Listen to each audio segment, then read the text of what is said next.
My name is David Venandia, and I've been manager of a Newcastle-based act called Crying Out Loud for 3 years. Oh yeah, that's cool. Tell me who is the... Crying Out Loud was one of the most promising boy bands to come out of the Northeast in the early 90s and seemed set for success. They took on David Venandia as their manager in 1995, despite his lack of experience.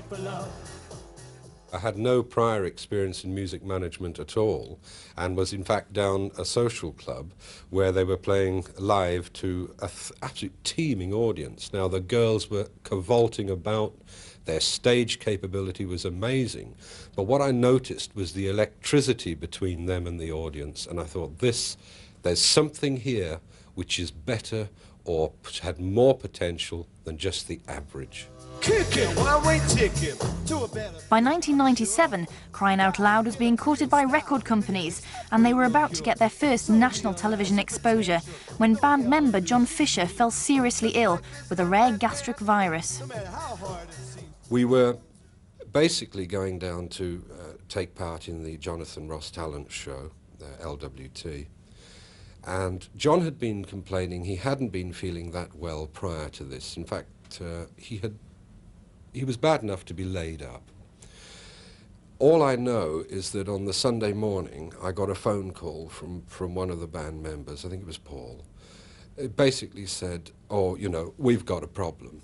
I was in the shower, all excited, all ready to go down for the big break, you know, millions of people watching the TV. And then I got a phone call off my dad, and he just said, Chris, you know, John won't sing anymore because he actually died at 10 to 9. They didn't know what to do. Shall we go forward? Shall we call it a day? You know, everything we've worked for, it's all just blown up in our face. Bottom line, one just had to take them firmly and say, look, you must do this. Go on. Do it for John.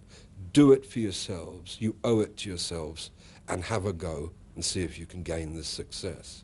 Steve Halliday was a former member and close friend of the band. Steve was all ready to set us off to go down to London. And Steve says, well, Paul and myself said to Steve, look, you've got to try and help us out, Steve. You've got to join Crying Out Loud and come down to London, you know. So since John died at 10 to 9, we were on the train going down to London at 12 o'clock. I have to give credit to the third member who came in, Steve, who had come in on a stand-in situation like this.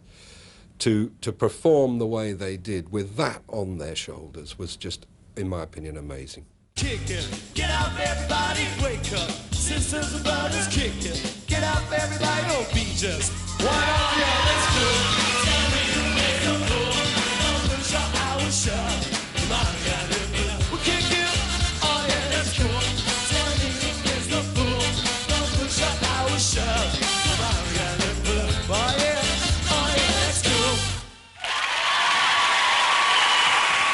But in first place, and going through to the final next week, it is boy band Crying Out Loud, ladies and